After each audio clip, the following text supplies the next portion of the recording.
And MVP. do you guys think now like it is very important for anyone like starting to look at joining a collective? Do you think it's like beneficial like overall? 100%. I think it's probably one of the biggest determinants of making it as like a new DJ. Mm-hmm. Because anyone can learn how to DJ, you know, at home in their bedroom, watching YouTube or whatever. But joining a collective, you gain access to resources. You get support, you get feedback, you get opportunities, and it really helps you to kind of like jumpstart your career, get your name out there, which is what happened with the boot camp. Mm-hmm. Yeah, I was guaranteed a gig after that boot camp, so it was a really good way to practice my newfound skills, but also get my name out there to the community. Yeah. Did you guys have to plan your visuals for this? Yes. Oh, so when did you submit your visuals? Or like what was the process of going about your visuals? Like what were you thinking? Yeah, I mean, I paid a guy on Fiverr. Oh, you did? Okay, Yeah. okay. Yeah, That's so fair. yeah, and he did a really good job with the waves, the crashing waves and the storm and Mhm. everything. So yeah, I used it for both of my performances. Oh, okay. How about you? Yeah, for me, Brandon thankfully just found some like loops online, and we just threw our logos on there with some Yeah. effects, and that was kind of our loop for the entire night. So Nice. just having your name on there, your DJ brand on there is probably the most important part. Honestly, Keep same, doing it. Yeah. same. Nice. Do you think luck plays a big role in your first gig? I think with like a community like Just Streaming, they try their best to provide opportunities to people who obviously put in the work, and as well as show that, you know, they are committed to what they're doing. So for example, with DJing, right? Like they had 30 somewhat artists on the last event for Snake Eyes. So they really wanted everyone to have an opportunity to showcase their talents. And it was on you as the person who got the gig to really do that for yourself and kind of showcase your own talents with your partner. So I think again the community is very important. Kind of having a plan as to what you want to do with this career is also very important. And yeah, I'd say that's one of the bigger things. They talked a lot about like insight into like the DJ world that they kind of like talked about when I did the boot camp. Mhm. So it was like, oh yeah, like I heard that. Yeah. It's actually good that you guys are calling them Zookeeper and Heater Yeah. instead of their real names. Although I just refer to like Leo as professional yapper now. Yeah. He is a professional yapper. Like his enunciation's so good. Like it's Mhm. you just like, even though we recorded it, it's just like, man, it seems like you had this like all ready to go, like Yeah. a perfect line on like how to make this real and like what it is, right? Yeah. Mhm. Professional He- yapper for sure. Well, you probably pitched it to a bunch of investors to make the event work. So I think natural speaking skills are required. Yeah. Yeah, very professional person, but by his nature, just Mhm. every time he talks, it's just so coherent, Mhm. Yeah. professional. You want to listen. Yeah, want to listen. Yeah, exactly. That's what we thrive for in this podcast. Is more of like having a conversation rather than sort of like doing an interview. Mhm. I mean, similar to at Lunar New Year event and Al Macambo, right? When we did the interviews with you guys, it's more of like having a conversation. You have questions to like sort of start off the topic, but We kind of winged it though. yeah, we confession, we did wing it a lot of times, but we have like a general list of buffer questions that we can ask, Mhm. and we try to feed off the energy of the counterpart to continue the conversation. So how do you guys like it? Like the interviews we did. Yeah, Feels like I it. think for mine personally, it felt very natural. Yeah. I know you, so Yeah. that's the one thing that was kind of nice about like some of the interviews. Like I know the person, so I can ask like personal questions on Mhm. that. Yeah, 100%. But even I found near the end, like especially like when we got to you, Sandy, Mhm. like Christine was already on the ball with Yeah. questions too. Like, yeah. and we all felt like in the group, oh, I can do another one too, which Yeah. was good. Mhm. Yeah. That's what happens when, like, even in this setting, you kind of warm up and then everything just flows through you when you are listening to your own voice and things like that, and just gets it very immersive.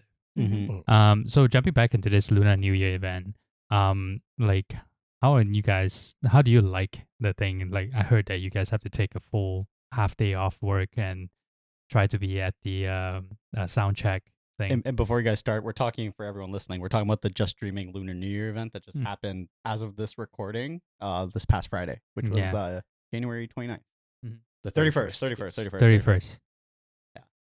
Yeah, I could start. I thankfully have like a work from home arrangement for work, so I just had to take half the day. I just got all my stuff done before 5 p.m/6 p.m. when people were kind of expected to show up and help set up, since it does take a lot of work. We had a few people volunteer, but again, the more help you have on hands before the event, before sound check, the more the ball kind of gets rolling throughout the night, and easier for people that kind of roll in and are doing the things that they're supposed to do as, the DJs, especially when it comes to sound check. You got to make sure your USB works. If there's any last minute hiccups like I had with mine, you get to run to your car and laptop and try to fix that on the fly. You had that? Yeah. Yes, Oh, I did okay. have a minor incident, but it worked out. I was able to play the tracks I needed to play. So Nice, there's nice. that.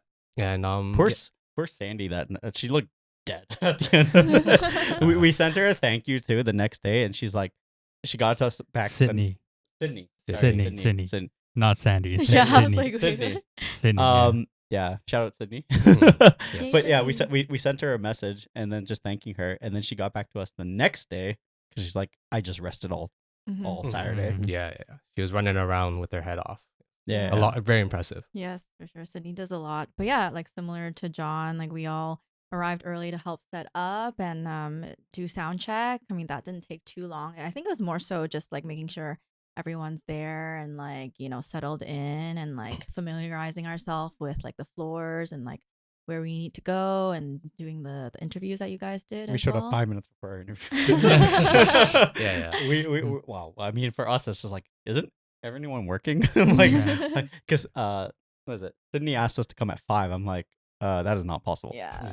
And very then it's like, early. okay, compromise with like 6:30. We're gonna start 6 o'clock.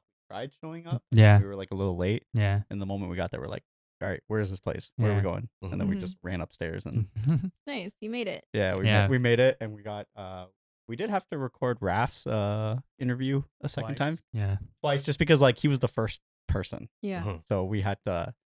I think we went 5 minutes into setup, and we had like 5 minutes to bang it off, and then we're like, okay, we'll squeeze you in again and redo Mhm. it. We had a lot of time. Like when we first saw the schedule, it was like, oh my God, this is intense. But we actually had a lot of time. A lot of people were late, and also some were on time. So whoever came first, we just did it. And we had, after the first few interviews, the ball was rolling. Yeah, the ball was rolling. And yeah, we are pretty warmed up by then. So having Mhm. conversations was pretty smooth. Yeah. Mhm. How'd you guys? I love the event in terms of like it's like a build up from last year too. Mhm. Both stages were. Unfortunately, the bottom stage wasn't because it was like coat check and everything, and the sound was lower. But like the main, was it the Venom Pit and the Snake Pit and what was the middle Viper one? Pit. Viper Pit, Viper Pit. And Snake Snake Den. Snake Den, Yeah. Snake Den. That's Yeah. what it does. Both of those like good sound. Yeah. Like it was just really good. Mhm. Both of you guys played on opposite stages too. Yes. Yes, we had like curated vibes, I guess, for each stage. The Viper Pit was more heavy dubsteps, more Big variety, bass. and then we had like a house and techno kind of in the basement, kind of very Mhm. fitting for maybe house and techno. Mhm. Nice. Yeah, it was a cool concept. I don't think they've done that in the past where they separated two different stages. No. But yeah, it was cool. So people knew like where to go depending on what genre they wanted to listen Mhm. to. That's not a venue Mhm. that's used that often too. Because the last time I was there, when I walked in, there was like a Ukrainian band playing on that on the one floor, and then the EDM event was in the Snake Den. Oh. Mm. But I walked upstairs. I'm like, wait, I'm in the wrong spot. I'm like, where is this place? Yeah. Yeah. So it's kind of nice that the entire venue was used for Yeah. the Just Streaming event. Mhm. Yeah, you have like two main stages essentially. Yeah, Yeah. you do, which is really nice. We will definitely get into a lot of that, but we will start the episode right now. So, hi everyone. Welcome back to the BNB Hurts RAVE podcast, where we talk about all things EDM. And today we're going to take you through the path to land your first successful gig and also playing that first state successful gig. So, today we want to learn about newcomers trying to get into the DJ gig, from starting with nothing, just taking inspiration from raves, to playing your first gig behind the decks. So throughout many episodes that we have hosted here, we have learned that many DJs start from various pathways, YouTube, learning from friends, even learning through bootcamp, and also surprisingly, learning it from a protest from Scott's episode in episode 15. So to help us guide through this episode, we actually have two guests today joining us. One is John, to my furthest right, and then to his left is Sandy. Hi. Hi. And then our host today, which is me, Yikern, and to my right here is Sunny. Hey, everyone. So these two guests has actually recently played Lunar New Year event hosted by Just Streaming at El Macambo, which is, as of today's recording, it happened through last Friday on the 31st. And yeah, so let's get right into it.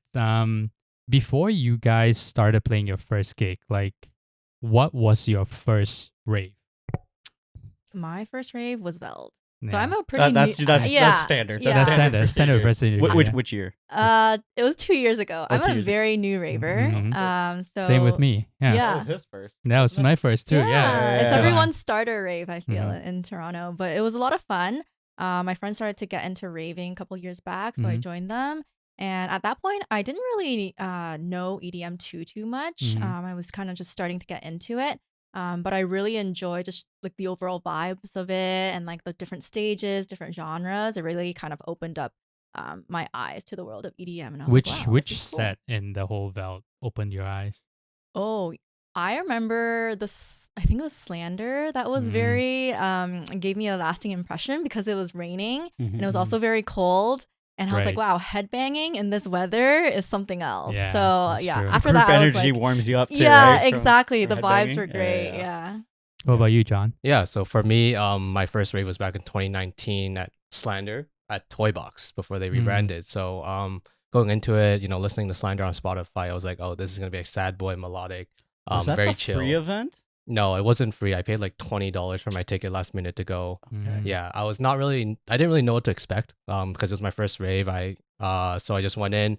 It was really humid, as that venue is like, as some people may know, and yeah, I just had a ton of fun being at the rails. At that time, it was Sweatbox. Yeah, Yeah. Sweatbox, right? Yeah. So yeah, expected, melodic dubstep or just something to cry to, and then went in and everyone was headbanging and sweating and shirtless people flying everywhere in the mosh pit. And then after that was Solaris, which was Mm. back in 2019 and a proper festival Yeah. run by Rebel and Ink. So I saw Seven Lions, IO, rest in peace.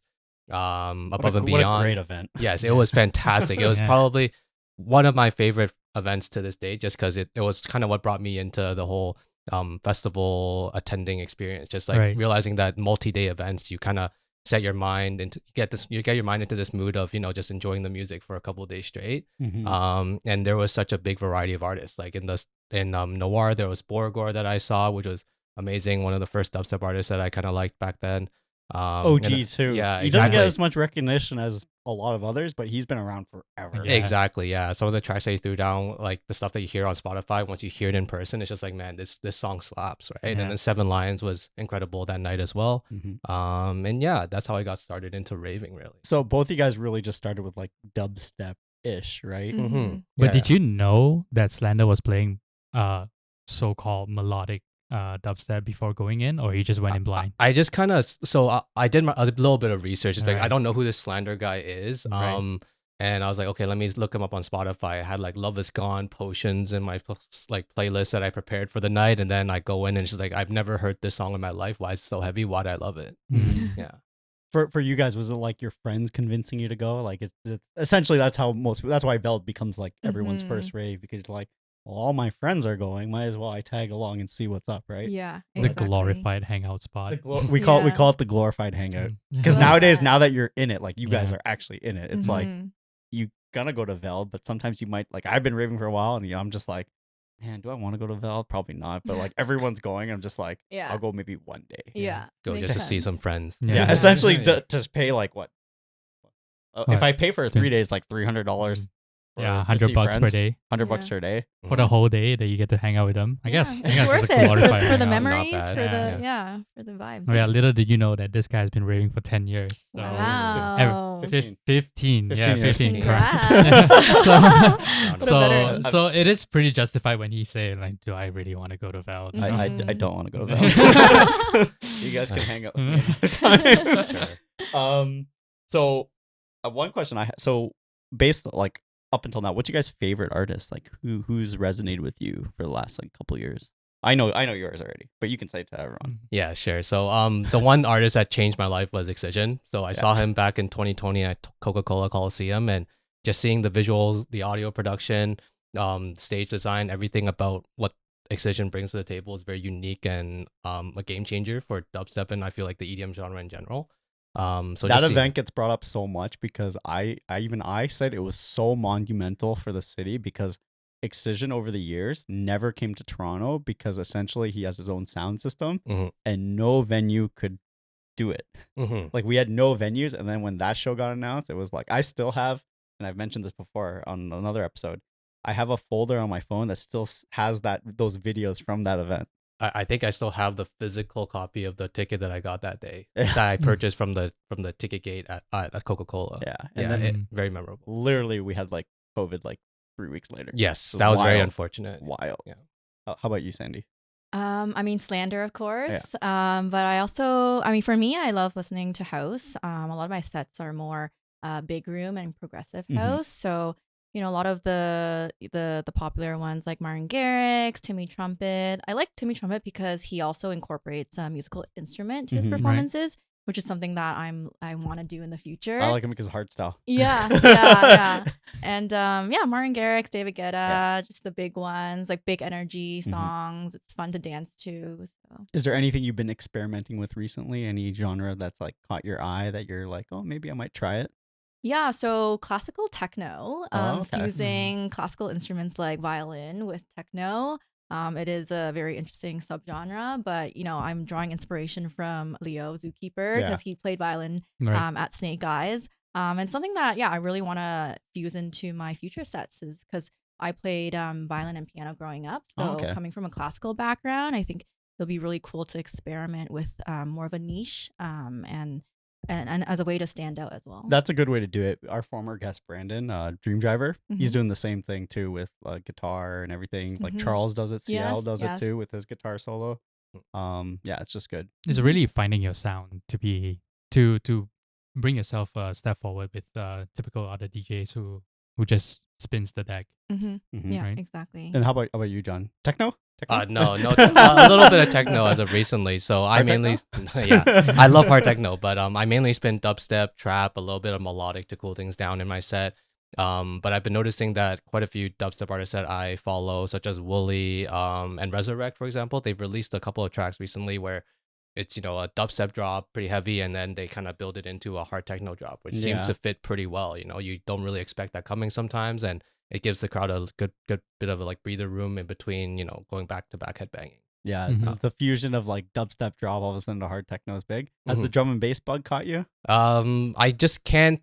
I a little bit, yes. I think drum and bass is very nice to listen to. I just not too good at mixing it into my set sometimes, but you never really know. I think depending on how you build your set, for example, you could definitely sprinkle in like a drum and bass moment for people to kind of start dancing around rather than headbanging. Mm. Sure. So you mentioned that you kind of want to explore, but then your favorite artist is like Excision. Is it your favorite genre that you play right now? Yeah, 100%. So dubstep, Excision, Wooly, Subtronic, some of the biggest names in the Mhm. game. I find that Excision with his production especially kind of sets him apart. And then also Wooly, Subtronics in particular, he does a lot of doubles, a lot of sometimes triples. Just seeing the live DJing element and knowing that he puts in a lot of work to find all these tracks and make it work on the for his sets is very impressive and something Yeah. that I strive to do in my sets too. Just going through my folder of songs and tracks and trying to figure out, you know, can I double this song? Can I chop this song? Can I follow this drop with this one? And then seeing if it kind of flows well and sounds well together. Mhm. People usually groan at like mainstream, like Subtronics is very like popular, and Mhm. some people would consider mainstream. But like Mhm. the one thing about dub and how it's exploded is that I remember for how long I've been raving, Subtronics was the third opener for a show in Toronto at I think it was like Velvet at the time, Velvet Underground. Mhm. He was the third artist on and then there was like two other headliners, and now he's closing Lost Lands, right? Mhm, Mhm. exactly. So like, yes, now he's mainstream, but at one point everyone Yeah. has to grind to Mhm. get to that point, right? So sure. you have to respect the grind, Mhm. for sure. Very unique sound design as well. You could Yeah. find him finding some meme on TikTok and then just building a song out of it, and people just go crazy for Yeah, it, right? that's Because like it the sounds crank that explosion right now Yeah. too, Mhm. right? Which is like crazy. What about you, Sandy? Martin Garrix? Yeah, I mean, for me, it's like whatever big room, like it's more like festival, like high energy dance hits. Mhm. So I guess because my first rave was Veld. And so Right. going there, I think my favorite part, like the music was good, but my favorite part was just like dancing and just vibing with my friends. So whatever song I think creates good energy and good movement, I think that's what I gravitate to, and that's what I incorporate into my sets. Because for me, it's like I just want people to have a good time. And I know that like when I have fun, when I'm on the stage dancing and interacting with the crowd, like I know they'll feel that energy too. So I'm a big energy person. I kind of just listen to the song. You gotta have fun while you're Yeah, DJing. exactly. We'll get into the nitty gritty of it, but yeah, essentially you gotta have Exactly. fun while DJing. Yeah, exactly. When you're DJing, like no one wants to see a DJ kind of like hunched over on their controller, like doing like super like complicated transitions. Like you want to see them like have fun, right? And then you like feel that energy as well. So for me, it's about more so about the energy of the song. Now, before we get into the part of the episode, I want to ask you guys your DJ name. So Sandy, we'll start with you. Sandy C. Sandy C. Is it a play off SpongeBob? It's not. Okay, because in my head, I'm just like, oh, is it Sandy Cheeks? Yeah.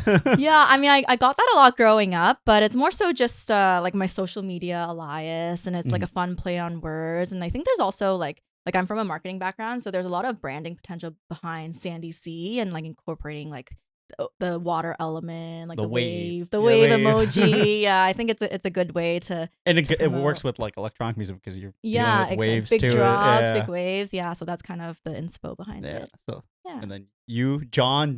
Yeah, John. So it took me a little bit of time to come up with it. I just kind of wanted something to rhyme with my name. Turns out I just wanted my name but spelled differently.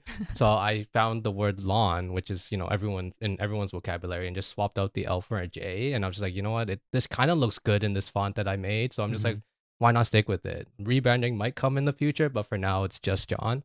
Considering that everyone likes to call me Johnny Boy or whatever. Yeah, just John it's good for me for now. Or like John Dubs. I keep thinking of like shark memes too. Like you could say that. John. Yeah. Speaking of like rebranding, like we also noticed that a lot of artists went from having quirky names to just changing it to their full name as their stage name. What do you guys think about that?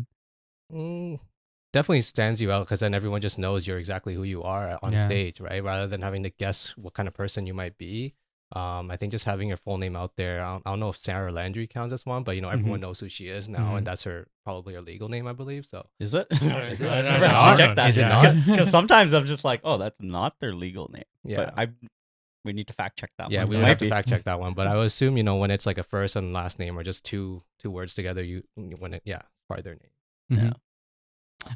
Yeah. So like, okay, now we're gonna go into the meat of the podcast, the topic. So like at what point when you go to like Velt and all this your new first rave, like at what point the turning point of you like I want to be behind the decks? I guess we'll start with you, Sandy. Yeah, for me it didn't happen at a rave. It actually happened at badminton club. Oh really? Yeah. Okay. So my first exposure to DJing was from DJ Malik. Shout out to Aaron. But he would come and DJ at the badminton club. And I was like, oh, this is kind of interesting. So I'd kind of like peek over and then kind of stand behind him and see what he was up to. At that point, I had went to a couple of just streaming events as well. So I was like, oh, cool. They have a boot camp coming out. And then for me, like I've always been very passionate about music, and I've been wanting to get back into music for some time. So I thought this would be a cool side quest to kind of branch out from a classical background and to explore EDM a little bit more and learn a new skill. Right. So your DJ influence, if I'm correct, is Aaron. Yeah, technically. exactly. So like it kind of influenced you that someone that is not being paid big bucks be behind the decks and still throwing it down. Like having fun at like an Yeah. event, like it's Baddies Toronto is what it is. Shout out Baddies Toronto. Yeah, exactly. Every Wednesday. Yes. Yeah. Club. Yeah, I mean, I just saw him having fun, interacting with the people there, and I was like, wow, this is like really cool, being able to curate the vibe of badminton, to elevate it from like a regular badminton club to a really fun event where we incorporate like mahjong and other activities and bringing people together. I think that's really important, and I think the DJ plays a really big role, like providing that entertainment and that music and that vibe. I was like, wow, this is like really cool. Maybe it's something that I could, hop on and learn. And it just happened to be just around that boot camp time, right? Yeah. Okay. Yeah. Nice. So everything aligned. What Everything about you, aligned. John? Yeah, I've been going to festivals for the last like 4 years technically, and after going to Base Canyon, Lost Lands, I really fell in love with the fact that I could become a dubstep DJ essentially. After taking over aux at some like post games or some pre games, and just curating, I guess, like a playlist for people to listen to and seeing them have fun. I'm just like, yo, I could do this behind an actual DJ controller. And I've always been looking for a creative outlet for myself, something to kind of like de-stress, something that I really enjoy, and music is one of those things. Maybe I believe I have like a knack for music, if anything, even though I don't have any training in it. It's more so just trusting my own taste in the music and believing that I could essentially put something together, whether it be like a 15-30 minute set at a post game or pre game to playing at Baddies Club, for example, where it's just on the fly doing some testing out with some new tracks that I find, and seeing how the people at a badminton club react to it, right? Just being able to do that for myself and just kind of relax and enjoy the whole process and not think of it as like work. How much badminton is actually played? For the entirety of it, actually, from 9:30 to 12:30 every Wednesday night. Sounds like a fun party. Yeah, so in between those badminton games, you could catch me behind the decks just playing dubstep, terrorizing the crowd with some heavy dubstep. And yeah, I actually got started with like a boot camp. My friend Sean, also known as Verdi, shout out to him. He ran like a 6-week boot camp with me and a few others, and he kind of just taught me the ropes of the basics of how to DJ and what's really important. And then the rest is really onto you to practice and figure out what kind of sound you want to curate. Oh, nice. Yeah. And then you joined the boot camp. Yes. Yes. But you had a separate boot camp. That was like completely That separate? was just like low key friends only. He was like, I know you want to learn DJing. Here, let me help you out. Yeah. That's kind of what happened to our member Scott on episode 15. He just stumbled upon a group of paid DJs at a protest, and he was just like leaning in, and the guy just taught him, and now he is also behind the decks or open decks. I do want to ask a little bit about the badminton club. When you is it like open decks that you can just request to just play?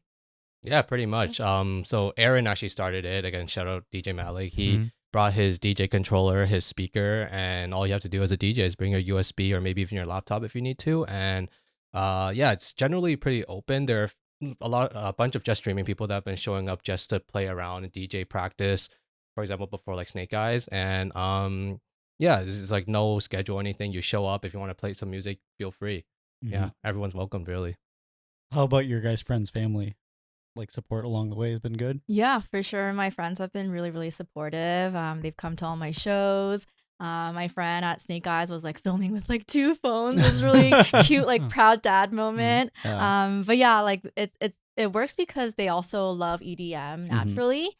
So for them to come out, like it really means a lot to me. And family, they're like, oh, okay, interesting. Like as long as you like it. But yeah, friends definitely very, very supportive. Yeah, just like when we talked with Heather and Leo on the Just Streaming episode about everything Just Streaming, it's just like everyone wants to see your friend DJ, right? Like you're gonna get full support of that too. So it's really nice. It's really humbling, and we'll get into the meat of it when you go through the boot camp when we talk about the boot camp process. For sure. And John, same for you? Yeah, definitely. So after going to festivals and raves for a bit of time, you have your core group of friends who again will support you in this journey of being a DJ and show up to those events. And it's really nice to just see people that you know and people that you don't know kind of just go crazy at your event and just dance and party to your music, right? It's very rewarding in that sense. And yeah, you might be nervous to start, but then once you get into the groove of things, like being confident, it just flows. And I just want to do a quick shout out to Just Streaming.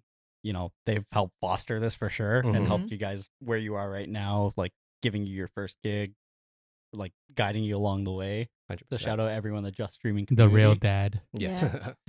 Group of friends, group of DJs, everyone's, I'm on the Discord. Yes. I see how helpful everyone is. So big shout outs to them. They're doing great for the community. So we really appreciate it quite a bit. Thanks, Just Streaming. Yes, shout out Just Streaming. And do you guys think now, like it is very important for anyone like starting to look at joining a collective? Do you think it's like beneficial, like overall? 100%. Did you know that nearly 25% of adults experience hearing damage from loud noise exposure, like the music at clubs or festivals? Once it's gone, it's gone. That ringing you hear after a night out? It's a sign that your ears are crying for help. Hears provides earplugs that reduce noise levels by up to 21 decibels, enough to protect your hearing while still letting you feel the bass and enjoy the show. Get up to 30% off when you group buy with 5 friends. Click the link in the description now or scan the QR code on the screen. Don't wait till it's too late. Order today so you have it for your next event. 100%. I think it's probably one of the biggest determinants of making it as like a new DJ. Because anyone can learn how to DJ, at home in their bedroom, watching YouTube or whatever. But joining a collective, you gain access to resources, you get support, you get feedback, you get opportunities, and it really helps you to kind of like jumpstart your career, get your name out there, which is what happened with the boot camp. I was guaranteed a gig after that boot camp, so it was a really good way to practice my newfound skills, but also get my name out there to the community. 100%. Just to echo what she said, right? You get access to these resources that otherwise might not be available to most people. Even some of the best videos out there can't really give you the exact same things as, in-person teaching, tutorials, tips and tricks that people have been doing it for a while can really give to you. And the mentors through Just Streaming are very vital as well, because they, again, have real life experience with playing events, especially from local stages to global stages, as Just Streaming likes to say. So being able to do that, foster local talent, give them a platform to really showcase their talents and do what they want with their career, and providing those resources, super important, I feel. And even in like this age of social media, anyone can really go viral at any moment. And it's also onto the person who's pursuing this career or path to make of it what they can. As what Heather said on the episode, stagnation's a person. Mhm. It's what you make of it, right? Yes, Yeah. 100%. So using the opportunities Just Streaming provides, you take it from there, and they'll help guide you along the way. Exactly. They're saying what, from local spaces to global stages. Yes. Yes, that's exactly what it is. Yeah, so let's just dive into that, like that Just Streaming bootcamp. So Sandy, you actually went through that whole process. Like how did it go about, like when you apply? So when did you apply? Like the full Walk us rundown. through the process. Walk us through it, because right now, as of recording this episode, I think the next one, the application is closing February 10th. Yeah. February 10th. So we'll definitely do a story post just to advertise it right after this. Awesome. Yeah, so I applied, I think probably last August, and I was just scrolling Instagram. I saw an ad for the boot camp, and at that point, I was actively going to badminton clubs, seeing Aaron, some other DJs perform, and I was like, oh, it'd be cool to find a new hobby, learn a new skill, and challenge myself. And so I applied. I didn't really think too much about it. And then I got in and I was like, okay, I guess I'm doing this. I had zero DJing background other than just watching Aaron do his thing. Like, you never even touched it. I never touched. Yeah, okay. I didn't even touch any of the buttons. I kind of was just like looking over his shoulder. Yeah. And then I went from zero to, being able to perform at a gig in, I think it was like less than 2 months. Yeah, it was end of November, I think. I think that's when it was. Right? It was November 1st. So it was like a Halloween event. Oh, it was the Yeah. Halloween event. Okay. Yes. I was there. Yeah. So the boot camp started mid-September, and by end of October, we did our first gig, Okay. which was very exciting. It was 3 classes, 3 hours each at Sleepless Studios. And we had 3 different instructors. We had Zookeeper, we had CL, and we had Soliek, Fabio. Yeah. And Heather also helped out a lot as well. She's the program director. And everyone just took turns for each class, teaching us the fundamentals, kind of doing some experimentation on the controllers there in the studio. We learned everything from music theory to how to promote yourself before a gig, to downloading songs, like creating playlists, all the nitty gritty stuff that, would take you so much time to learn on your own and research on your own. And they kind of just gave that to us in a really nice package. But only 3 classes, though, Yes. 3 hours each. Did you find it like overwhelming? For me, it was just because I had zero background knowledge of DJing. So after that, I had to do a lot of homework on my own, a lot of self-learning. Watching tutorials as well, and just like experimenting on my own, because a lot of DJing is just trial and error. Right.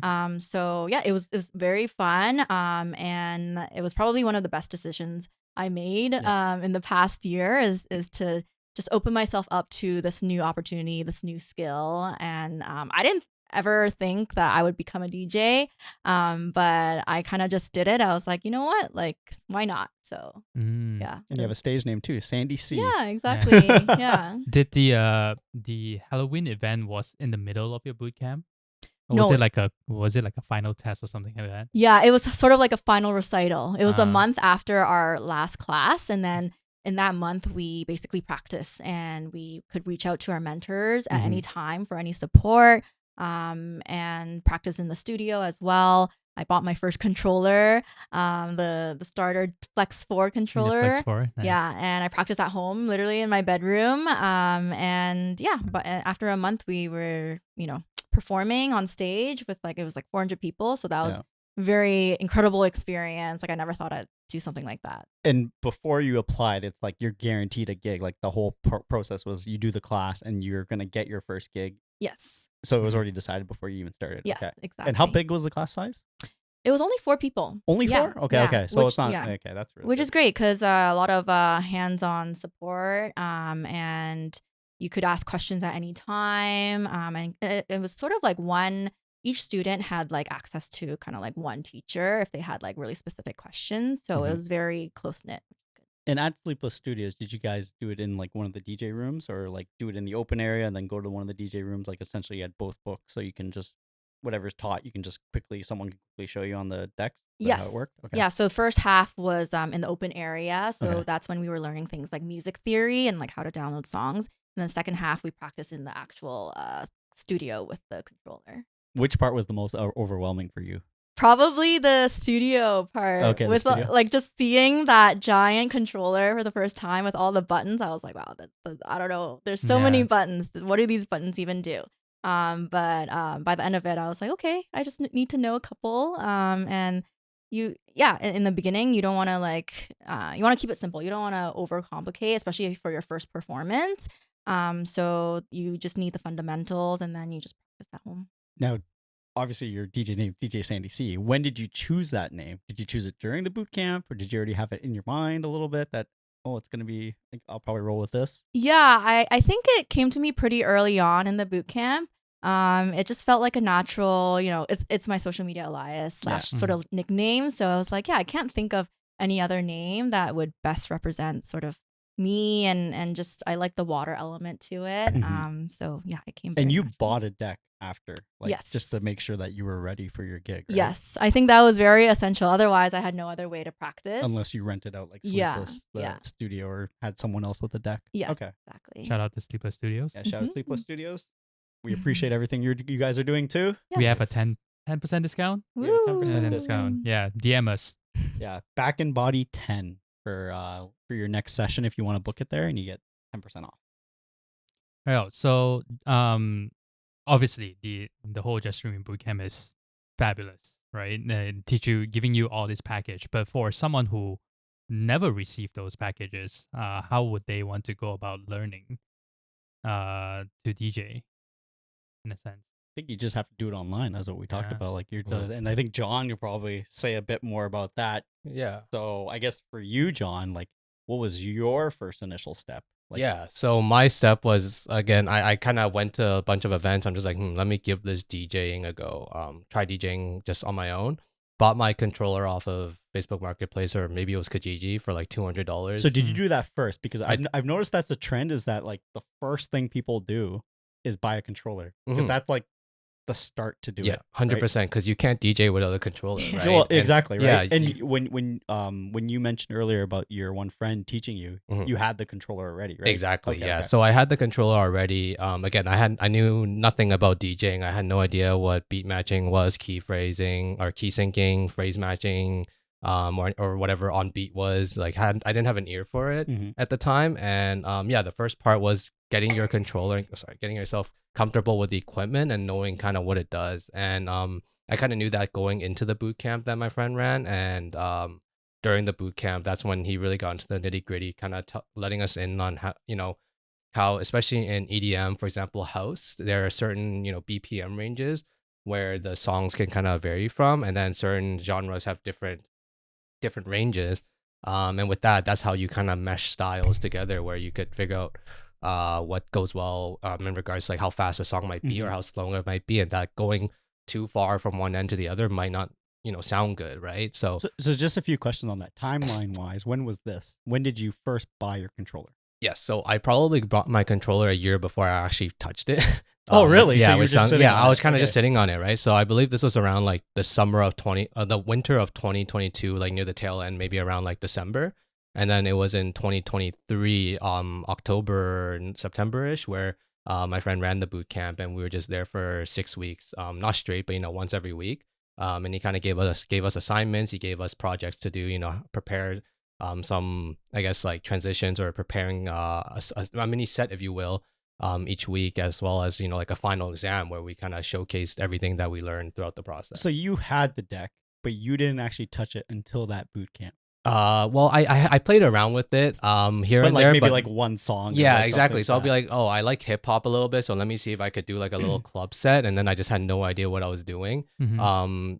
I use Rekordbox, so with that, it's relatively simple or straightforward layout where you could kind of see what the BPMs of each songs are, as well as read the waveforms and what key it might be in. And from there, I did a little bit of YouTube research, as most people do, just to get like the lay of the land. But it was really during the boot camp where I could put it into practice and get like in-person feedback about everything that I was doing, and that like what I thought might have worked for me actually doesn't really work in person. Or kind of get a better idea as to how you should be planning out your sets, how to do some transitions, what exactly each transition each effect might be on a controller, and how EQing out certain parts during your transition actually makes it sound a lot cleaner versus just doing a quick fader switch, right? Mm. Yeah. Now that you guys have like obviously been DJing now, is there any tips you would give a first time person looking to buy? I definitely say, the used marketplace is a really good place to start. Not everyone can afford to just buy like $1,000, $2,000 DJ deck Right, right yeah. from the get-go. It might not be the best financial decision, especially if you only touch it once or wait a year to touch it like I did. Mhm. But it might be very daunting at first as well, because you have no idea what each button might do. But again, there's a bunch of YouTube tutorials, like Google's your best friend, or maybe ChatGPT if you're into that. And just mess around with this. Really, my best tip is just actually using it and figuring out what everything does through Mhm. experimenting. And Sandy, I'm assuming that's the same reference you had when you went to go purchase yours. Obviously, you already did the boot camp, so you had some idea, and you probably had help referencing. And you just Yeah. ended up like you just chose it based on what your needs on that. Yeah, for sure. I mean, I bought it off of the other bootcamp student. Oh, okay, so okay, that works. Eugene.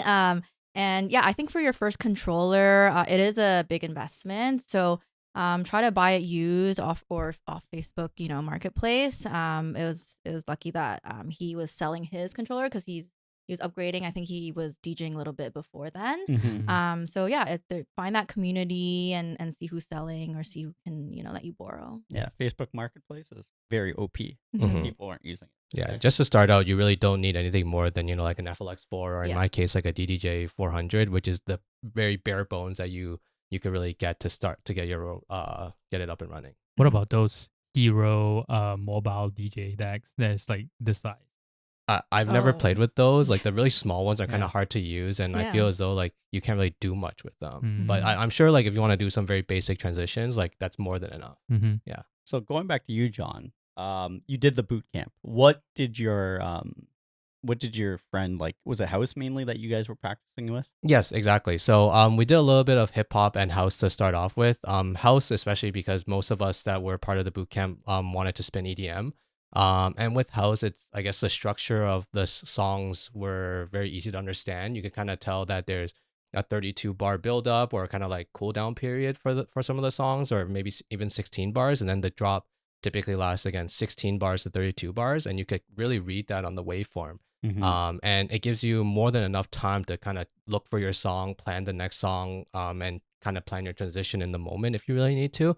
But some of the first things that we were taught is that you really want to cut the low end of the incoming track. Also a little bit of the high end, mid end as well, maybe to like not 9 o'clock if you're reading it as a clock. And then you kind of ease into it within the last like 8 bars, let's say. And then once the current track that's playing is going out into its slowdown period, you bring up the fader during those last 8 bars, and then you turn up the EQs and switch the low Someone end. took notes.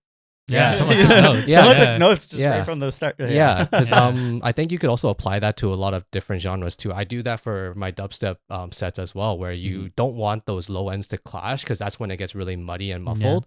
And the high ends again are very distinguishable when you're playing a song, because you could clearly hear what's coming out of the speakers. So just doing that really goes a long way for most of the genres that you're playing. And I think it also applies like hip hop as well. You don't want those bass hitting at the same time because then it might blow out a speaker or something. So going back to the training, you said it was over like 6 weeks? Yes, it was over 6 weeks, one session every week, and we would essentially get homework just to kind of figure out, are we retaining this knowledge? Are we putting it into practice and doing it at home, and then trying to, improve every week? Because by the end of it, we had to essentially play like a 15 to 30-minute set that we curate at home, and then we kind of got feedback on that. That's a full-blown operation for a Yeah. friend. Yeah. Wow. Man, Very appreciative. that's He should start his own just streaming. Competition. boot camp. His own boot camp. So then, okay. So once the boot camp ended, so that was August of 2023. Like 2023, by end of October / into November, we were finished the boot camp. hmm End of October. Okay. So you were finished the boot camp. Mhm. Okay. So what did you do after, like from Because then on? now you have the knowledge, and Yeah. obviously you love This- dubstep. This so- is before you joined just streaming too, right? Yeah, exactly. Yeah. So in addition to that, I've been going to just streaming events for the last year before I actually applied to be a part of the community or the creative. And that was because I kind of anticipated that they had an event coming up, the Dragon Dance Revolution, which was my first official gig. And after going through the boot camp, practicing, going through again a lot of sets that that I really liked going to in the past, and trying to see if I could kind of replicate that or do something similar. It kind of grew my confidence in regards to whether or not I could play in front of a crowd. I hated public speaking, so like a little bit of performance anxiety came about when I was contemplating this decision. But ultimately, I think having that community I felt was very important in regards to growing my DJ career or moving it to the next step. And I knew that the just streaming crowd, I met a few of the people that were part of it and some of the DJs, and they were just very easygoing.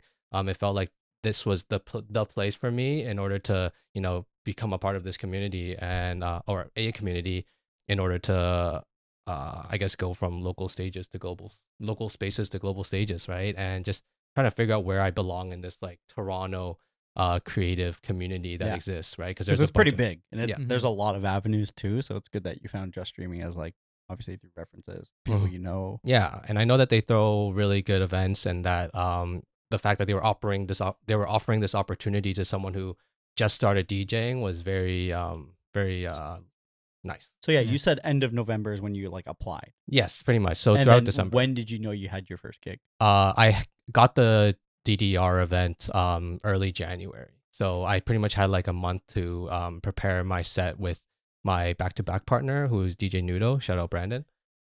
So yeah, we had about a month to prepare for that set. We were going back-to-back. My first ever event, I didn't even know how to really set prep for a back-to-back.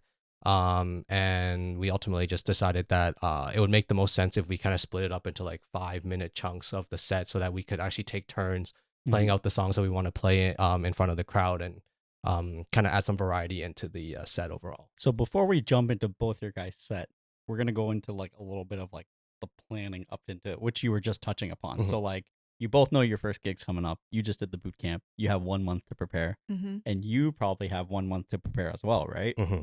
So then you guys both mentioned downloading songs. Like in your boot camp, you mentioned downloading songs. So after, did you applied whatever they told you, and then that's how you built your set? Like were you already like the entire month you were building your set? Yeah, so I mean, after that, I kind of took some time, took notes to kind of review everything that I learned, and then I just started practicing on my new controller. I spent a lot of time in the discovery phase, just trying to figure out what songs to use. At that time, I was just trying to figure out, what genre do I want to play for Yeah. the first set. But I landed ultimately on, a lot of big room and progressive house. Because it's stuff that I listen to on a regular, so it felt more natural, and I wanted to be authentic. I didn't want to play something that was like, I don't know, like trendy and something that I wasn't too like familiar with, especially for Mhm. my first performance. So yeah, after I kind of landed on that genre, I spent like 2 weeks kind of just like listening to a bunch of songs and figuring out which song had the best energy, and how to like order it as well, because I also wanted to tell a story, kind of have that like build up, and like also sprinkle in a little bit of like bass at the end. mhm. So yeah, I think it took some time to do that. And then after that, I just practiced a lot of experimentation. Because there's so many different ways that you can transition a song from one to another. So it was a lot of like trial and error, like listening to the song again and again and doing different transitions in different spots, adding cue points, removing cue points. So it was a whole process, but it definitely, I definitely needed a month to really get to that point. Yeah, where I especially for was your like, first gig. Yeah, It's exactly. there's always the debate like pre-planned, pre-recorded. But I mean, Yeah. if it's your first gig, you're gonna Yeah. pre-plan it as best. You That's want it to go well, right? Yes, Yeah. for So sure. you want to for make sure your sure. transitions are good. So like, What did you name that playlist? The Reckoning. No. Oh, The the name actual of the event. event. Okay, Yes, nice, nice. exactly.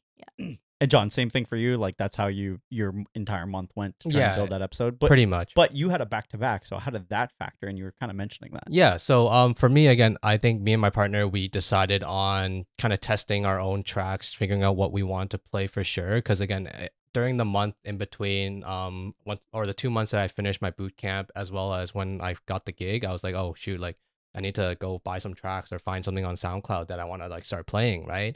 And And once how did you know about downloading songs? Was it it was through the boot camp. So Beatport's probably the best source for me, as well as SoundCloud. A lot of SoundCloud digging. A lot of the artists that I like to listen to, some of the smaller ones, they tend to put things out for free for download. And sometimes if you go to like 1001 track list, which is a great resource to find sets that you might have attended, just going through that track list, seeing if that song's on SoundCloud. And sometimes really good IDs or really smaller artists, you could directly get the link to that SoundCloud track, and then it turns and out then to you be can a free. download it too. It's a Yeah, free yeah, download, yeah. right? And all you gotta do is to leave a Dubstep's comment. great for that. Exactly. Oh my God. Yeah, there's so many like small artists out there that release really good tracks that like the big name artists play, and you haven't even heard of them, and then you hear this track and you go through their entire SoundCloud and be like, I really like what you do. Mhm. And they tend to put out a lot of the stuff for free, so that's like been a blessing. Your back-to-back partner, DJ Noodle, shout out Brandon. Mhm.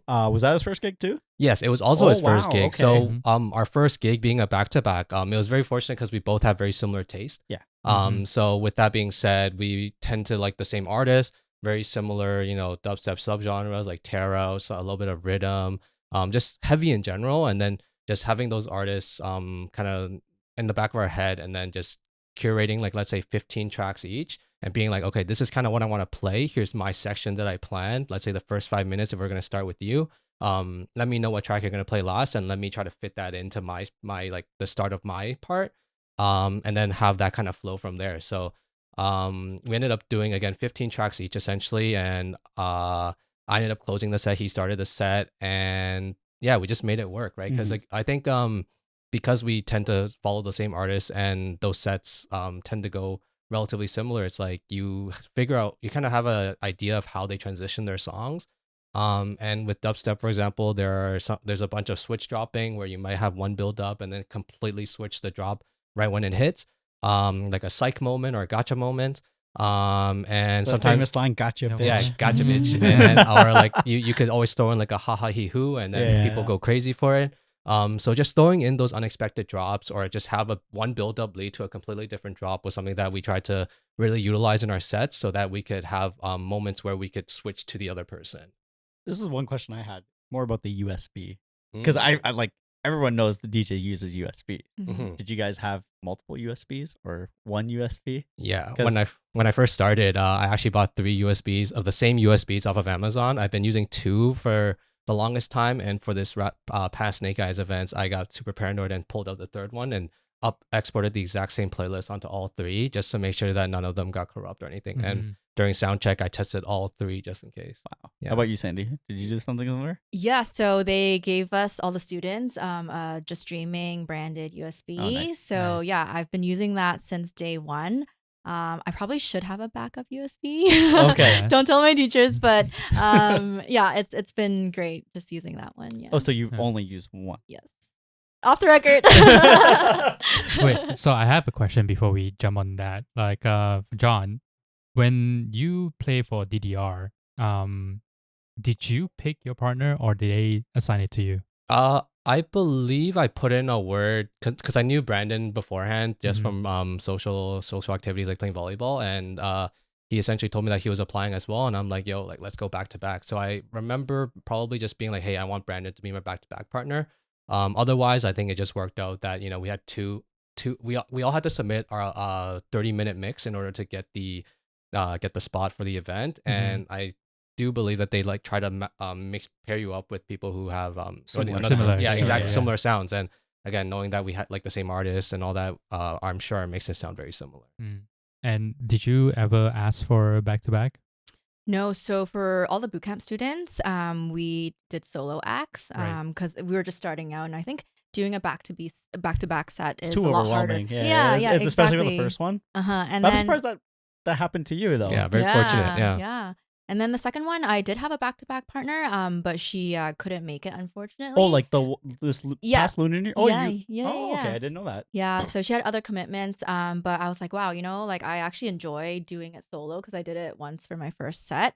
So yeah, I think it's also hard to find someone else who does big room. I feel most people play outside of that genre. So it was a cool way to kind of take full creative control Mhm. and be able to curate the entire set based on what I wanted to play. Have any of you guys thought of doing Twitch? Not yet. no. Not yet. We have a shout out Belinda. She does Twitch on the side. She's a local trans DJ. You And can she see was it on on- Friday. on Friday at the Ooh. Department Trance event. Mhm. But she uses Twitch to practice. Ooh. Like essentially, you're DJing for 3 hours and you're just choosing random songs. You're interacting with your crowd, Wow. like with your audience. But you can test like different mashups or Yeah. different like transitions, right? So it's a good way to Yeah. practice. I know obviously through the boot camp you're not going to start with Twitch right away, but Yeah. it's definitely something to if you want more practice. Yeah. Definitely something to consider. Yeah, we Yeah, that's a definitely need good to figure idea. out how to set that up in my room. Yeah, though. yeah, that's another thing. It's just added cost, right, in order to do Yeah. it. But it's definitely something easy way to practice. Mm-hmm. For sure. So like moving on, like a post USB question. How did you know like to format differently? Because when I tried it on Rekordbox, because I'm trying to curate a playlist on myself, like I'm just downloading a bunch of songs.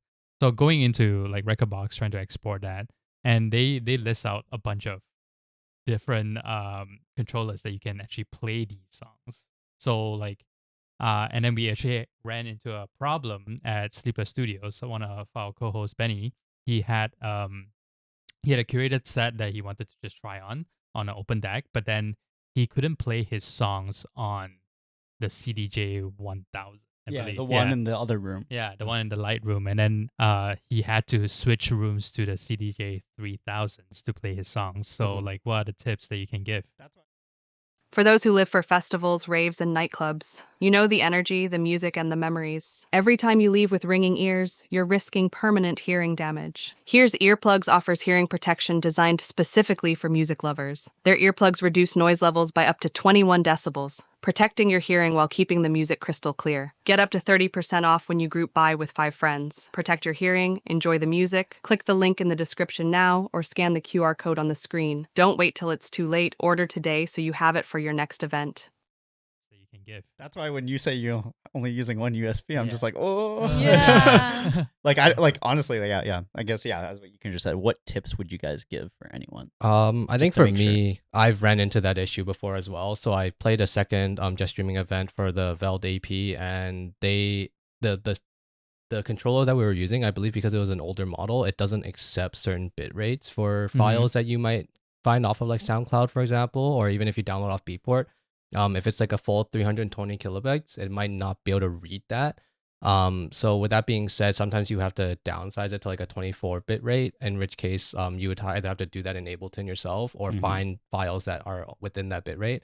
Otherwise, there was a tip that Kuro Tech provided to us right before the Snake Eyes event, where within the export mode in Rekordbox, there's a sync manager. And within Rekordbox now, there's like a device library, and then there's like a device library plus or whatever. Essentially, like 2 different libraries on your USB for Rekordbox CDJs to pull from. And unfortunately, with some of the older decks, they just can't read the newer files, or because they're just a different bit rate, right? So I definitely recommend double checking all your tracks to make sure that if it's under like 240 kbs, then it should be fine for most of the decks. But if it's like a newer one, you should definitely have no problem at all. But with some of the older ones, yeah, if it's like a WAV file that's unfortunately too high quality, it can't read it. Mhm. Yeah. So, the standard FAT32 is the formatting that you need, but again, certain files won't export properly and read because of it if it's an older controller. And this is why you do sound check. Yes, exactly. Yes. And why you ended up Yeah. in your car trying to fix your USB. Yes, exactly. Yep. That's great tips. When Benny edits this video, he will listen to all of this Yes, and then he will learn from Benny. it. Make sure you're ready next time. Yeah. So now we're gonna get into your first gig. Mhm. Obviously, you guys have been working on your set for the past month, like almost same time frame. Like you've been working on your set for the past month. You've been working on your set, and you're ready to go for your first gig. So, did you have any rituals before your first gig? I guess we start with you, Sandy. Anything last minute things you were doing? So obviously you're building the set. Yeah. You have your transitions that you think are gonna work. The day before, are you still practicing?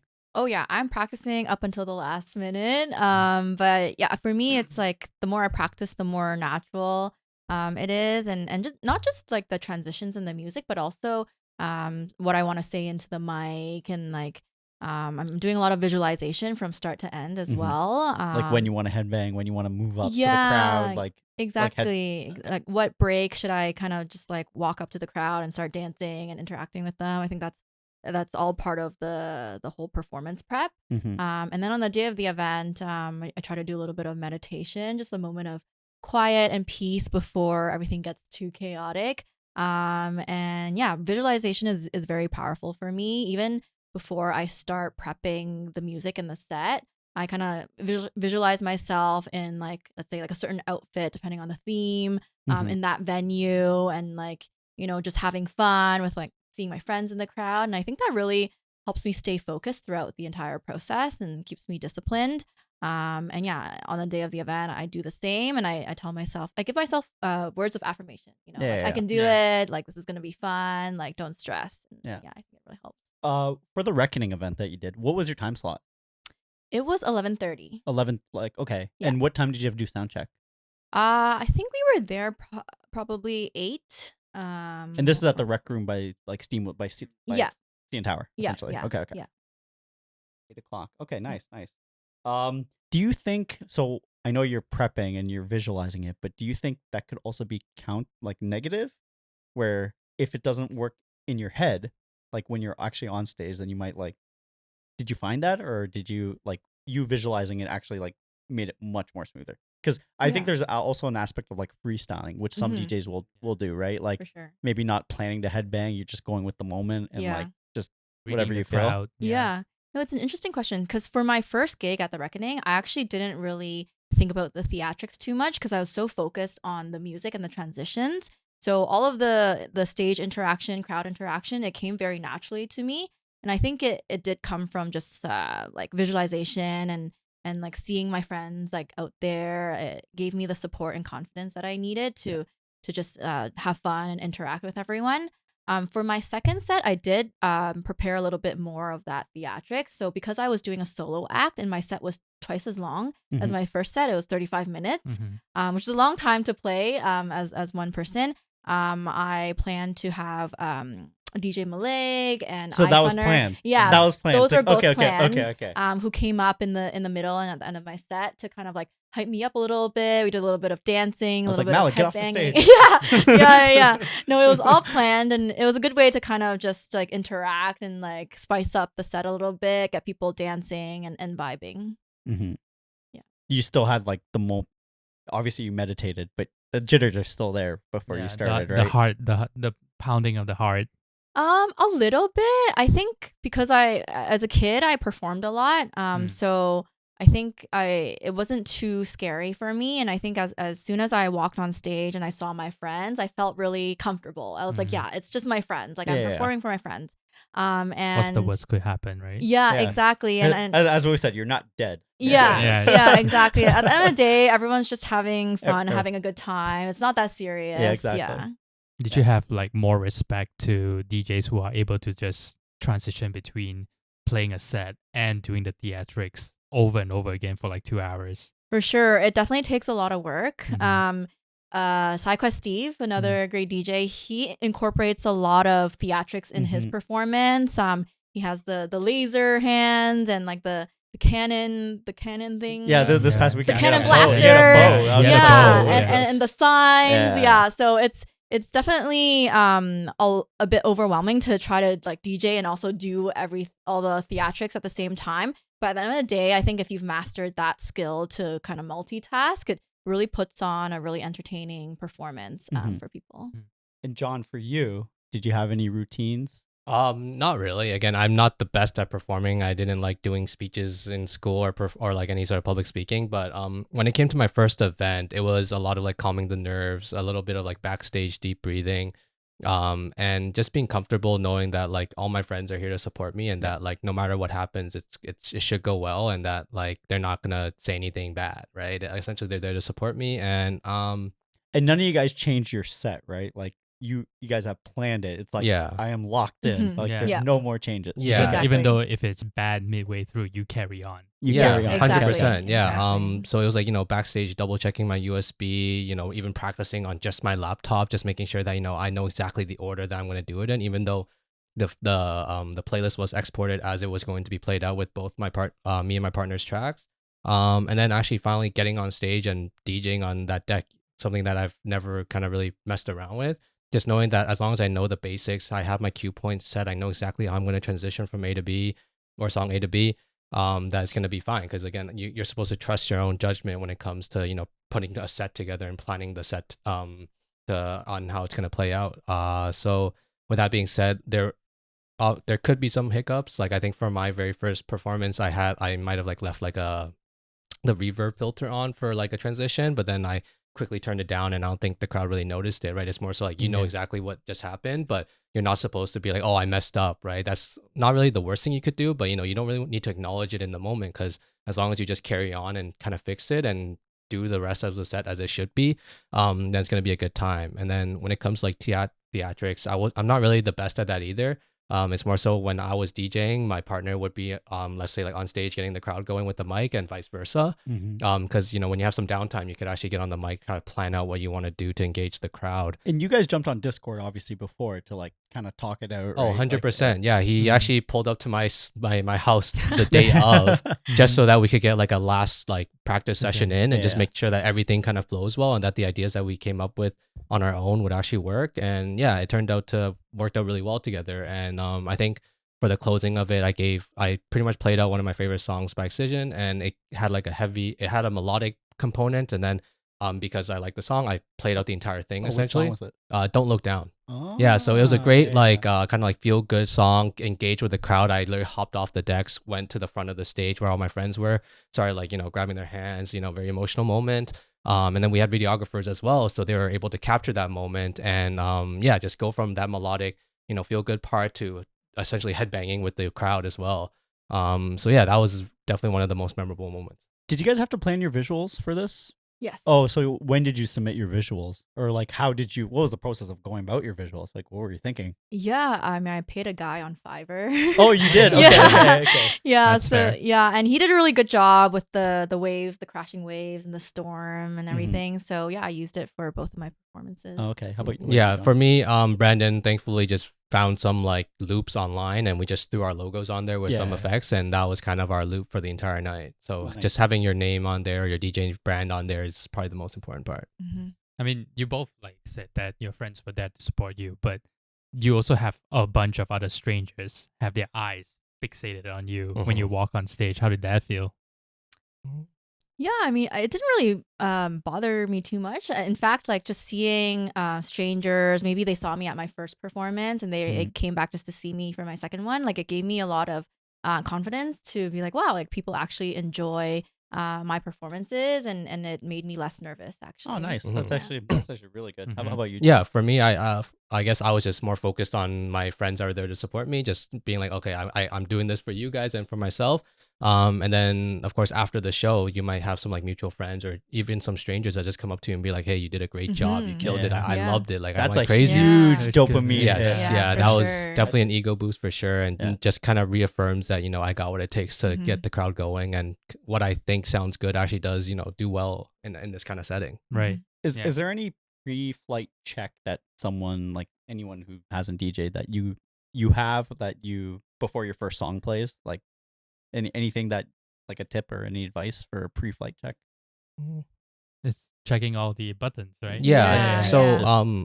I think for example, for for the just streaming events, we are expected to mix out of the previous song. So depending on what they play, they might have you transition into a completely different genre. But most of the part, I think us as like acts, we try to end it off on like a very quiet note, something that's easy to transition into, something that maybe just like a very basic like boots and cats, clap and bass hit. And then that way, no matter the BPM, you could kind of bring in a song that's matched with how fast it is, and then just kind of start your set like that. And But just there's also nothing wrong with just pressing pause and play again. 100%, Yeah. or just doing a hard cut and just trying to thanking the last act, giving them like a nice round of applause, and then bringing in your first track and introducing yourself as well while you do it. Mm-hmm. Do you have like a deep breath before you press play? I don't think so, just because again, I know exactly which part of the song I'm starting at and how it's gonna go, and then from there how I'm gonna do my transition. So you're just in the zone. Yeah, so the practice is really what's important there, where you're confident that once you hop on stage, it's like this is the make or break moment. But again, it's not that serious at the end of the day if you're just performing in front of mostly your friends. But it's still good to give your best effort and just making sure that you do it, you execute it as best as you can. Did either of you guys have any odd transitions, bad transitions? It's like whoopsies. Yeah, I mean, I definitely did, being a new DJ. Yeah. But at the end of the day, it's not that serious. Like everyone messes up from time to time, and I'm sure like not everyone noticed. So yeah, it happens, and you kind of just have to like recover quickly and just move on. And you guys had no other like, if this happened, I'm gonna play this. It's more because you guys already pre-planned your set. You're just going into the next song. Yeah. Even if something. Okay. Yeah. Because at the end of the day, like we said, you're not dead. Yeah, You're not dead. Yeah, like forgetting The that crowd's gonna be with you anyways. Yeah. forgetting that one of the effects was on, or maybe the previous act left a button on, like for example like a filter or whatever, and then just realizing it at the moment, catching yourself fixing it, and then knowing that the rest of the song is going to play out as it should, and then again moving on to the next part of your set where you're going to like transition in and out of it is the most important. I think that's the one thing about these curated events that all these collectives do is that most of them are there to root for you, right? Yeah. Like you always get the notion like, your first gig at like the what just streaming's basis is to pitch to the other guys, right? Like those gigs would be, I don't know, if that's your first gig, that's a little terrifying, right? Because then you don't know, like it's kind of like you just got the gig and you don't have the backing that just streaming's like, providing for that. So we really like, I appreciate what they're doing, right? 100%. And For also sure. like throughout our raving experiences, generally the crowd, even big stages and whatnot, are supportive. If let's say a big DJ screws up a transition and then they'll be like, "Oh, I'm sorry, like let me play this song again." And then once they hit play, everybody starts cheering. What did Shaq say the one time? Yeah. Sorry, Yeah. my dick hit the mixer. Yeah. I was there for that one. I was there at Lost Lands for that one. It was pretty cool. Yeah. I don't know. Like, Yeah. okay, I mean, it's still a way to hype up the crowd. Yeah, right? 100%. Yeah, because again, that's Yeah. play it off. that's when you know they're doing the DJing in real time and that they're not Mhm. just pressing play at the very start. Yeah. So, what part of your set like stood out, like, and you feel like the most peak moment, in a sense, like how was like the energy around you felt? Or like, what part were you most excited about in your first? For me, it's probably the last song. I tried to use really high energy, high BPM song for my last one, something that ideally people can also sing along to and dance as well. Mhm. And for me, in my last two shows, I also gave a little gift to the audience just to thank them for coming out to support me. So after my first performance, I gave out Halloween candy. And then for Snake Eyes, I gave out red pockets with candy as well. Oh, nice. Yeah, so it was just a nice way to kind of interact with the crowd and appreciate them, and everyone's dancing and just getting their last, energy out before the end. And for you, John, I know Yeah. you mentioned the final song. Yeah, exactly. The final song that I prepared for the set, again, it was a melodic and dubstep drop from Don't Look Down, and being able to sing along with the crowd, kind of get going with them, and then also knowing the next part and counting them down to the drop was very memorable for me.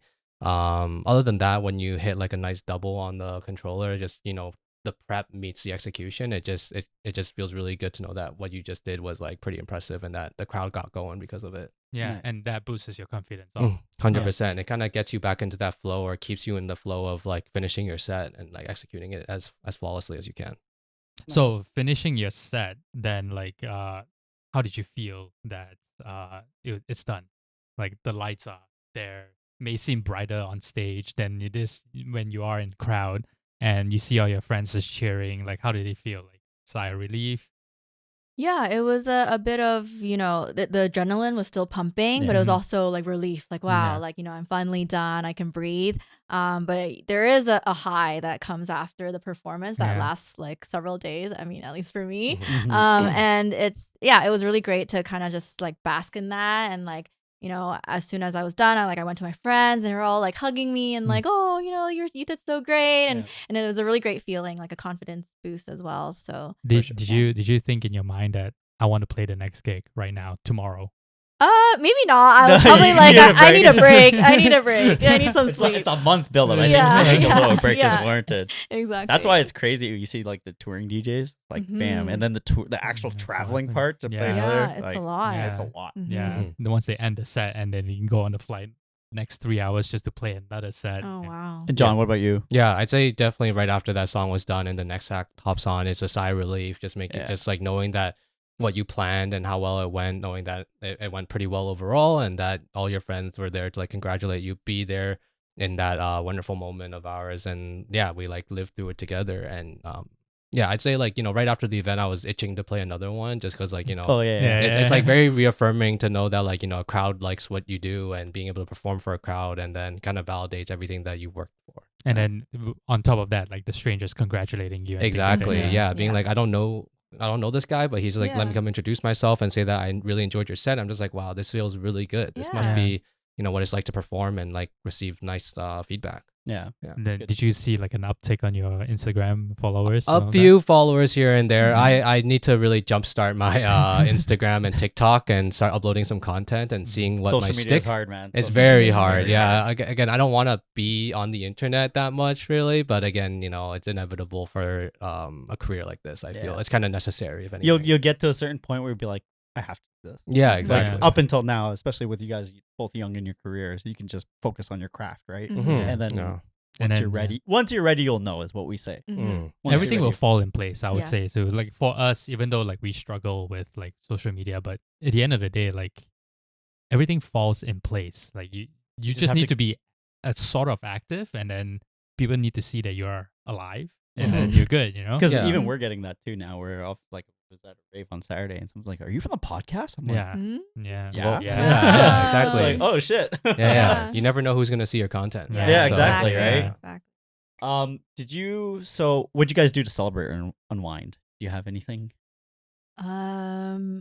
I mean, the rest of the night, I just partied with my friends. Yeah. We were just going up and down the stairs, seeing different acts and dancing, having a little bit of a drink. And then I just went home and went to bed. Mhm. Yeah. Yeah. Very similar. We enjoyed the rest of the event for DDR. Excuse me. And yeah, just again seeing everyone perform what they set out to perform that night, and yeah, just being with our friends in that moment was really rewarding, 100%. And then So, sleeping, of course. Sleeping. Yeah. So, did you guys take time to review your set after? Like, I took a bit of time, and then did you go back through your playlist and like take a look at, oh, maybe I could have done this better, or could have done this better? Yeah, I actually went back and actually recorded my entire set properly so that I could Oh, okay. upload onto SoundCloud. Nice. So I'll do that again for my last performance. But yeah, and then I would ask people, other DJs for feedback as well, just to prepare for future gigs.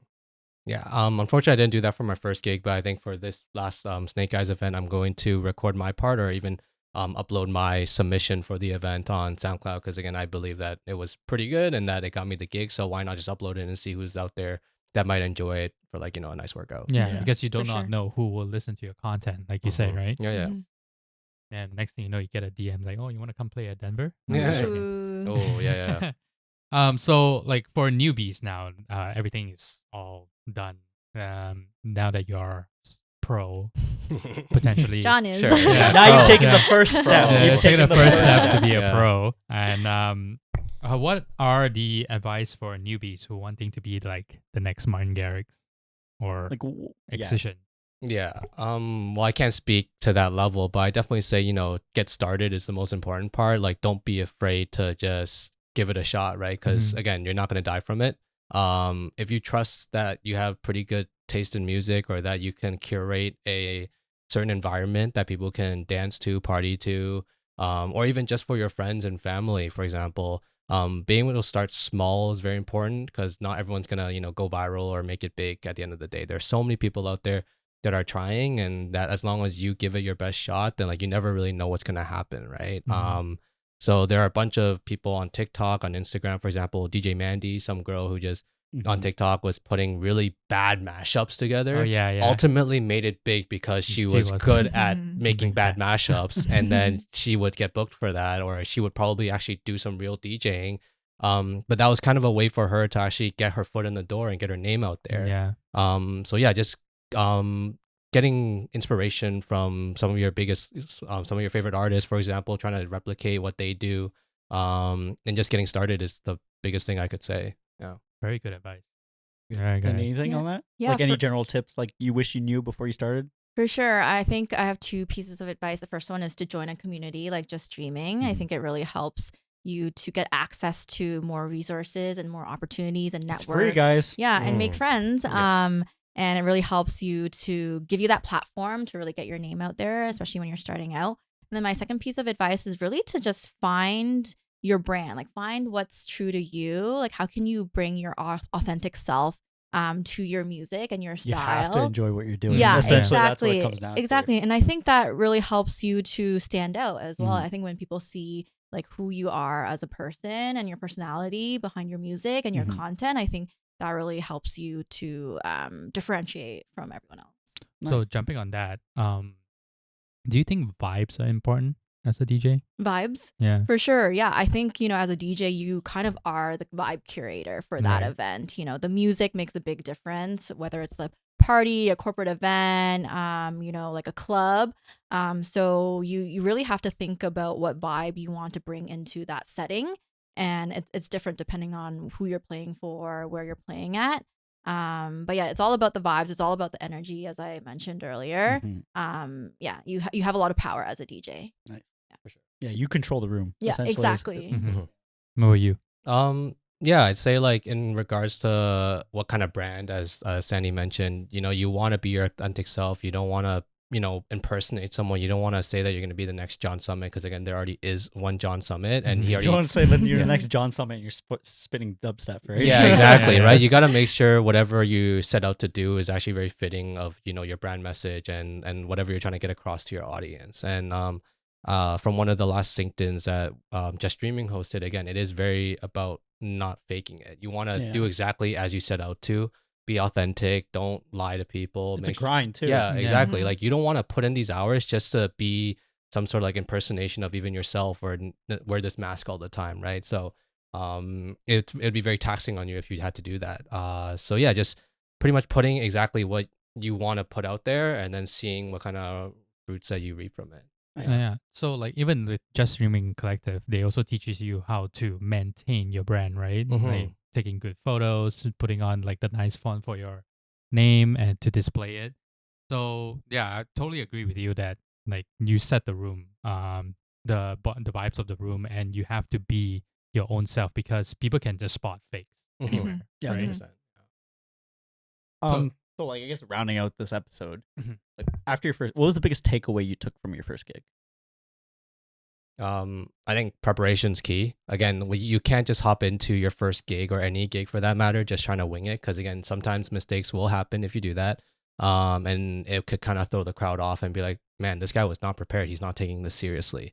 So if you're really trying to get your foot in the door, get your name out there, you never know who's going to be in the crowd either. So you kind of do want to be out there. I always Yeah. refer to that Eminem thing when he Mm. did the rap. Like for anyone who knows, Eminem was totally different genre, but Dr. Dre was in the crowd Yeah. when he did that rap battle. As what the movie 8 Mile showed, Dr. Dre was actually there and he noticed them. Yeah. So just being out there, dressed to impress in a way, or just perform to impress, and then just love what you do at the end of the day, so that you can actually enjoy like all the work that you're putting into it. Mhm. Yeah, my biggest takeaway was a mental piece. It was that confidence that I can do anything that I set my mind to, that I can be a DJ, even though I have no background knowledge. Mhm. And that really plays a big role. I think, a lot of times when you're just starting out, you have a lot of doubts, you have a lot of mental roadblocks. And I definitely experienced that having, no experience. But after my first show, seeing that it was such a huge success and people really had fun, I was like, wow, I can do this again. And that really goes a long way, just having that mental confidence to Honestly, keep same. doing it. Yeah. Same. Nice. Do you think luck plays a big role in your first gig? I think with like a community like Just Streaming, they try their best to provide opportunities to people who obviously put in the work and as well as show that, they are committed to what they're doing. So for example, with DJing, right? Like they had 30 somewhat artists on the last event for Snake Eyes. So they really wanted everyone to have an opportunity to showcase their talents. And it was on you as the person who got the gig to really do that for yourself and kind of showcase your own talents with your partner. So I think again the community is very important. Kind of having a plan as to what you want to do with this career is also very important. And yeah, I'd say that's one of the bigger things. Yeah, I think luck probably played a small role. Was I lucky that I got into the boot camp? Maybe a little bit, but maybe it was also a really good application. And I think after that, it's all based on work ethic and your discipline to really get you, get your foot in the door and put on a good performance. So luck plays a role, but you really have to be prepared, like John said. Have you guys floated with producing yet, or just still working on your craft? Ooh, I want to. This year, my goal for this year is to learn producing and to produce one song, maybe get my friends to sing in it. Oh, nice. Yeah, but it would be a cool sort of next step in my evolution of music. Yeah, I would love to start producing as well because I think that is kind of the next step after DJing because you can't just be a DJ. You kind of do have, especially in EDM, you want to set yourself apart by making really unique sound designs or like really just finding your sound. Yeah, like finding your feeds off sound. one another. If you start producing, it'll actually hone your DJ styling a lot more too, because then you'll know like this is what it takes to do this transition or like breakdown of the song, right? Yeah, 100%. Like sound design is not easy. Music theory might, like I know, for example, Subtronics doesn't have any music theory training at all, and he still has some of the most like insane, unique sound design that anyone in the dubstep game has ever heard of. So just getting, again, I think taking my own advice and just getting started with Ableton, FL Studios, whichever one I pick. Then just finding those tutorials online, downloading all the plugins, finding those like, those boots and cats online, and just trying to find my own sound. Yeah. Awesome. Where is your dream venue that you guys want to play? Tomorrowland. That's a good one. That's a good one. Yeah. Yeah, I don't know about Tomorrowland, but Lost Lands for sure would be, my pick. Main stage or crater? I would love to do like a 360 crater and have the lasers fill up the ceiling, 100%, or the sky. Yeah. So okay. Do you have any hot takes? Anything you guys want to get off your chest? Anything? Yeah. Anything? On the record, off the record? Up to you. Well, it's recording, so it's on the recording. record. It's on the record.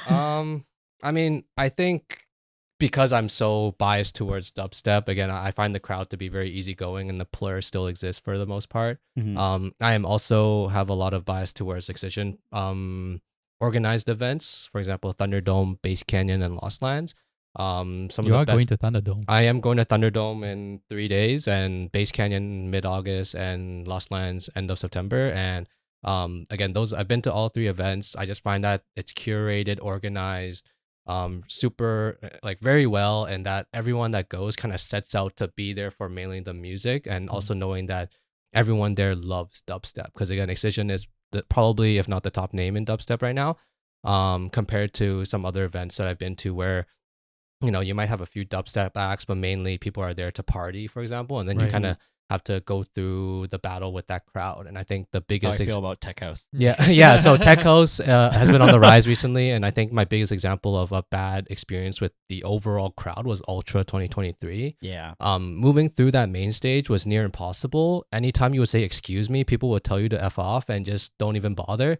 And everyone was just shirtless, probably on steroids, and then people had like plastic surgery everywhere. I'm just like, dude, like I like can't relate to you, sorry, but like I'm trying to be nice and move through the crowd to get to a nicer spot, or I see space like 10 feet away, can I please get there? But then people are just like, go around or whatever. I'm raving for a while. I'm in that mindset. Like Ultra main stage is the most like mainstream you can get, because throughout the years of my raving history, Ultra videos is what a lot of people remember.